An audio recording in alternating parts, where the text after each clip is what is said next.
jaga suaminya baik-baik. Kenapa? Karena suami adalah tempat mendapatkan surga bagi seorang istri. Layani dia dengan sepenuh hati. Jaga kepalanya, karena dua kepalanya itu deh. Kepala atas dengan kepala bawah.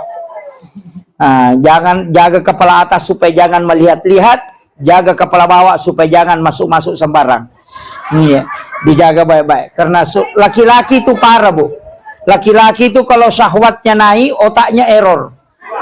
Betul. Kalau syahwatnya naik, otaknya error. Kadang kalau ditanya mau kemana, Pak? Kemana?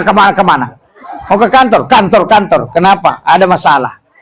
Dan awal kadang perceraian terjadi itu karena wanita tidak bisa melayani suaminya dengan sempurna.